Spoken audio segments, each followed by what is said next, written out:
Hey guys, how's it going? It is I, the real Randy Chavez. I'm coming at you with a Pokemon sales data video. I will get to the PWCC auctions and news on First Edition Charizard and Trophy Kangaskhan, but right now we're going to start off with base set. We had a Bulbasaur First Edition PSA 9, sold for $18.75, shattered the last record of like 1,200, so it increased by about 50% over the last week, which is insane for First Edition PSA 9, even if it is base set. Venusaur First Edition PSA 8 sold for $5,133. We had two Charizard Unlimiteds PSA 9. One sold for $5,500. The other sold for $4,011. We had an Unlimited Charizard PSA 5, sold for $660. A Charizard First Edition PSA 7. See you later, Dan. Hey, brother. Sold for $16,600. That is a little bit of a decrease. We saw one sell for $20 the other day. Then we had a Shadowless 9 Charizard. Sold for, well, the last bid was $20,987. Then it was relisted because I guess the buyer didn't pay. And then after it relisted, it just said unsold. So I don't know what was going on with that. Maybe someone who came in second on that auction is just like, hey, this person didn't want it. Can I get it for this price? I was a second high bidder. And that's what they said. That's probably what happened. Again, I don't know. Squirtle, First Edition PSA 10, sold for $3,100. Base set. Some points that some people, some negative Nancy's, they might say like, okay, well, Charizard Unlimited PSA 9, so $5,500. Then again for $4,011. Why is there such a big price discrepancy? Honestly, it just could be the conditions of the cards. Not all 9s are created equal. Same thing with 10s, 8s, 7s, etc. And then you have the idea that sometimes like prices might just settle. Like sometimes you do have a retracement. That doesn't mean that like everything's crashing. When we have a Charizard First Edition PSA 7, again, same thing. One sold for $20,000 the other day, and this sells for $16,600. Doesn't mean that there's like this huge correction, but there might be a correction, which is fine. If you see more of these at like 15, 16K, I guarantee you they get bought. They'll still get bought. Like it's not that people are just going to stop buying Charizard. That is one of the mascots of the hobby. That's what people get. I mean, yeah, everyone loves Pikachu. Everyone knows Pikachu, but at the same time, Pikachu's really not that playable. And the artwork is fine, and it's not that iconic as having a fire-breathing dragon. Anyway, as far as base set goes, this is still looking good. I'm not convinced, even though there are a couple other people making videos saying that there's a bubble. I'm not convinced anything like that. If there is one, you'll see it in base set first. Moving on to Jungle, there was no actual cards with Jungle. There's just a couple of packs. So we had and they were all First Edition. We had a Wigglytuff artwork, sold for $574. Flareon artwork, sold for $659. And Scyther artwork, $893. So those are the packs that sold, and those ascended pretty well. Jungle, again, you're going to see a lot of firsts in there. First appearances of Pinsir, Scyther, Snorlax, which is in there, which is incredible. Although I don't think, yeah. So moving on to Fossil, we had a Kabutops PSA 9, sold for $330. A Ditto First Edition PSA 9 sold for $305. So now that is the record price point. I set the record price point the other day by buying one for $300. So this is at $305. Then we have a Haunter First Edition PSA 9 sold for $301. I'm sorry, I misspoke with that. Somebody had the record price at like $500 or $400. Then I bought one for $300. This one bought for $305. The Haunter, the Hollow First Edition PSA 9 sold for $301. Articuno First Edition PSA 10. This was interesting because there's one on PWCC auction block right now. The bid is already at $3,000 and it doesn't end until tomorrow, like 26 hours from now, 28 hours, whatever. And this one only sold for $2,000 because if you look at it, it had an older cert number when they weren't as harsh as graders, and that's why it sold for $2,000. It was even still, it was only listed for not even 2 days, and it sold within that. So still a lot of demand, even for not a true 10.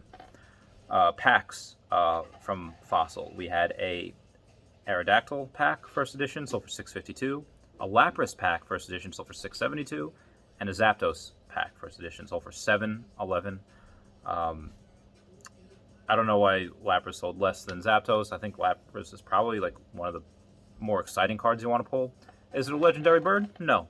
But this is also Zapdos' second appearance. He was a hollow in base set. It was incredible. So where's Fossil going to go? Again, I think anything that was seen in that Pokemon episode where they're underground, and that's where Charmeleon evolves into Charizard because Aerodactyl's kicking his ass. So cool. Moving on to the Rocket set, we had a Dark Alakazam, first edition PSA 10. Haven't seen one of these sell in a while. This sold for $1,000. And if the Dark Alakazam PSA 9 first edition is selling for like $250, $300, yeah, this kind of makes sense. Maybe it's a little undervalued, but again, there's a lot more product in Rocket than there are from the other sets, at least first edition. Then we had a Giovanni pack. This I thought was pretty incredible too. The Giovanni pack sold for $913, first edition. And if you take that and you multiply it by 36, you're looking at like 30-something thousand dollars because there's 36 packs in a box. Where again, we had the last Rocket box sell for like $15,000, but if you do the math on the packs and multiply it, did it just double again? I don't know. We're not really going to know until we see another box for sale, which I wouldn't sell mine. If I had one, I would not sell. My friend Joe has one. I was like, bro, don't sell. And and he's not. I messaged him, and he's like, this is bananas, which it is. It completely is. Oh, sorry. More from the Rocket set. We had a Dark Blastoise, first edition PSA 9, sold for $17.25. This is the second appearance of Charizard that's going to have in this Rocket set, so where I think this is going to go, you're going to have people that just love Charizard. And after they're done with base set, they're like, oh, where's the next Charizard? The Dark Charizard? Team Rocket's Charizard? This is badass. And look, it's a low level. He evolves early. Pretty cool. Pretty cool. And then obviously after that, you have Gym Challenge. Speaking of Gym Challenge, we have Giovanni's Nidoking, first edition PSA 9, so for $300. Giovanni's Persian, first edition PSA 9, so for $431. I think not the record price point. The record was like $501 like the other day. We had a Koga's Beedrill, first edition PSA 9, so for $183. Rocket's Mewtwo, first edition, raw. It was my friend Olivia's copy. Excuse me. It was my grade, I would have given it an 8 because it looked pretty good. She said there was a scratching on the hollow. I didn't see it. But it sold for $320. So I thought that was where's Gym Challenge going to go? Again, a lot of first, a lot of art. Well, again, there's not first. Well, there is, because, the Rocket's Mewtwo, a lot of history with that card because the first one 3 attacks, and then you have Arcanine, Blaine's Arcanine, which is an attack that has 120, which is incredible, and then you have Blaine's Charizard. There's another set with Charizard. This has everything, Ken Sugimura artwork everywhere. It has Venusaur as well. It's just so freaking cool. Also, as far as Rocket, the Rocket set goes, I did buy from my same friend Olivia, the one that had the Rocket's Mewtwo, 3 Charmanders, from the Rocket set, first edition, and they were all near me. They should all get 9s. Got it for like $30. All 3 of them.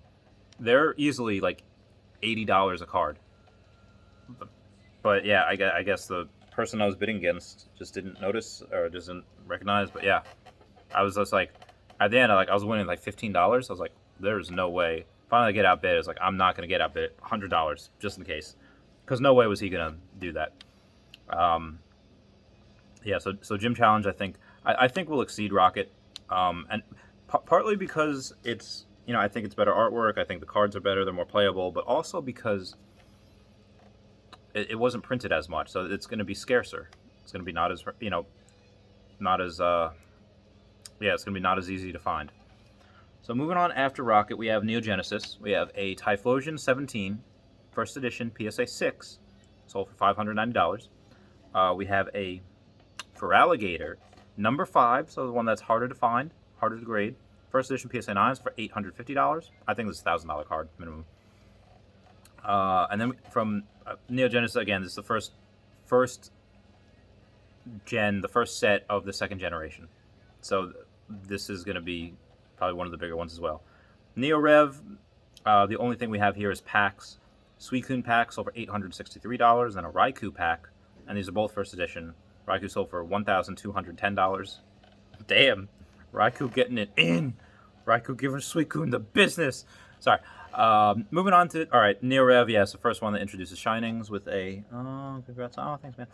Sorry, text message. You have the Shining Gyarados and the Shining Magikarp, which is really cool.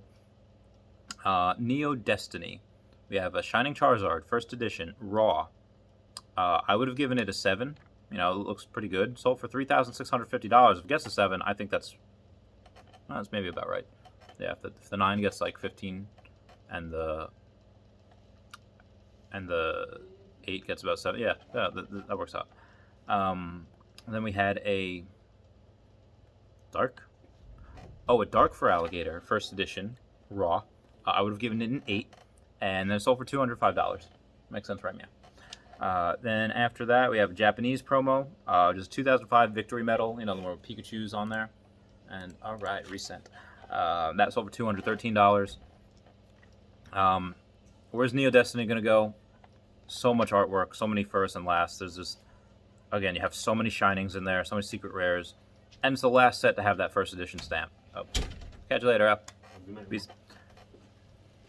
Oh, I forgot about Neo Discovery. We had an Espeon, first edition PSA 10. It was at 10 grand or best offer, and it sold. I don't know what it sold for. I messaged a guy. I was like, girl. And this guy was just like, what did this sell for? I got to know. And then he's just no message back. But, yeah, anything Evolution will get a premium because that's just a fan favorite. Speaking of the Neo sets, we have a Yamna. First edition PSA 10, the first one I've seen sell in a long time. It's on PWCC auction block. That is on the auction block at like 7 grand right now. Yamna. Because it's so hard to grade. Speaking of PWCC, here it is. I moved everything I could at about, maybe 101 grand that I could actually spend on this Trophy Kangaskhan. And 3 bidders right now are at $100,000. So I'm outbid. I will not get it. SM Pratt, the one who has 2, he raised his from 2. He had 200 grand. He was at 200 grand that he listed his at, and then another person that had like 263, and SM Pratt raised his to 250. So I don't know what other offers he's gotten recently, but obviously even at 150 grand, he won't do it. He will not sell. He might not even sell 200 grand. So yeah, I believe that after that price raise, if the people that are tracking all Trophy Kangaskhan's, which I don't know if they are, I don't know who's buying these. It could be someone like Logan Paul. It could be someone like Logic the Rapper. I don't know who it is. It could be Gary V. There's 3 people bidding 100 grand and over. It could just be just a collector that's like, I'm going to get this. If they're in the hobby, they're probably watching the other Trophy Kangaskhan's. If they're not in the hobby, if they're new to it, they're probably not, and they might not recognize that price change. But if they are, if 2 people recognize that price change that he had done, it's over for that card. That card is going 130, 150 grand if that happens, because clearly the next cheapest offer is 250. So, yeah, or best offer. So, and I don't see SM Pratt selling for 200 if he lists at 250. I just don't. If the price is like tripled. And he declined $65,000 offers earlier this year, and now the prices have tripled. The couple booms we've had, no way would he take 180,000. So we could really see some really epic stuff. And again, we might not. These top 3 bidders could be people that just aren't new to the hobby and just think like, oh, bid, and maybe they don't outbid each other. Maybe it stays here, and maybe it goes to only 110 or 105,000. We don't know, but. Again, that situation plays out if at least 2 of them see what he just did. It's crazy how one person just, I'm just going to raise the price, and it can make something go for not $50,000. It's incredible. Again, speculation right now. Since I am priced out of that, I will go for that BGS 9 Charizard first edition. I am the highest bidder on that now at 46K. I don't know exactly what I bid. I do want it. Obviously, I don't expect that to go to $100,000. Because that would be ridiculous, I think. But and again, there's a PSA 9 that's on there as well. It doesn't look as good, but it has like 51,000. That's the highest bidder. So if there was a BGS 9 Charizard that had like 8.5 something, I wouldn't bid it. I wouldn't take it. But these have 2 9s, and then 2 subgrades are 9.5. So it's very, very good. Anyway, guys, I'm out. The real Randy Chavez. Please comment, like, and subscribe. Comments are good for the YouTube algorithm. And Patreon. I do all this for free. I do all this giving you my info. I hate this music. All right, I love you guys. I'll talk to you later. Bye.